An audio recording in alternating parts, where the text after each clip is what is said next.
The true message lies not in what a person writes or says, but in the relationship between their inner self and their expression. There exists a constant dialectic, a dynamic tension, between the messenger and their message, and this contradiction is where truth resides. You cannot separate one from the other. What a person truly wants to communicate exists in the tension between their inner dimension and their message. This relationship intensifies with self-awareness. The dialectical message that invokes truth is formed from lived experience and the expressed message. These two elements exist in opposition while attempting to convey a firm, clear, and truthful idea.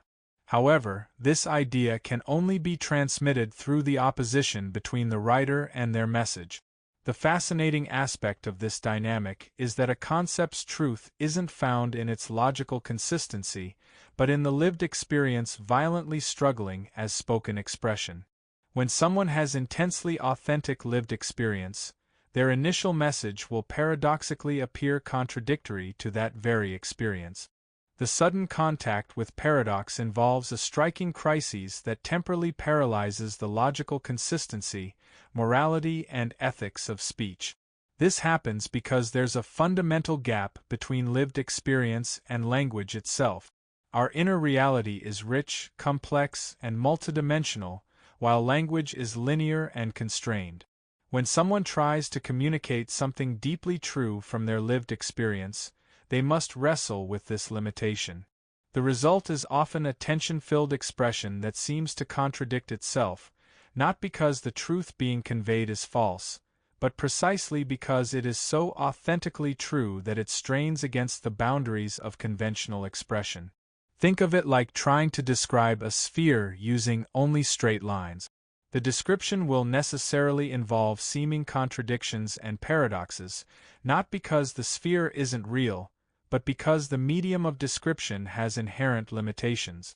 Similarly, our deepest truths often emerge not in spite of these contradictions, but through them.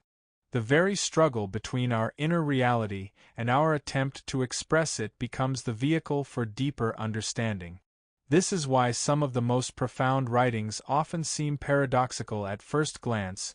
They're attempting to bridge the gap between lived and expressed truth, and that bridge is built from the tension between them.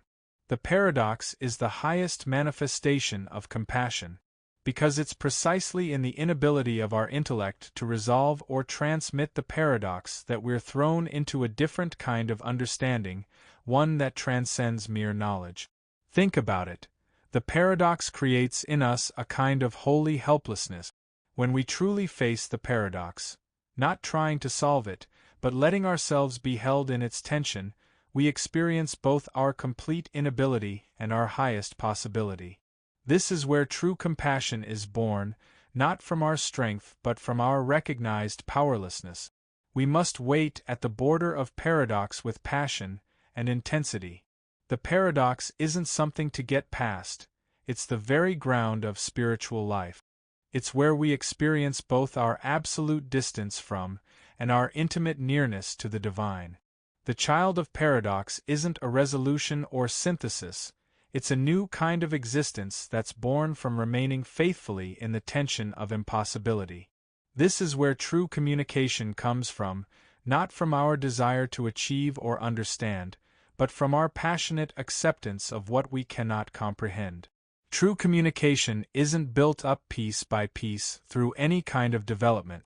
It comes like thunder, in an instant, when all our attempts at self-development and understanding are broken open by the paradox itself. This is where true communication is born. When this thunderbolt, the paradox, breaks into time from eternity, this instant where all our gradual approaches are shattered and we find ourselves suddenly, incomprehensibly, in true relation.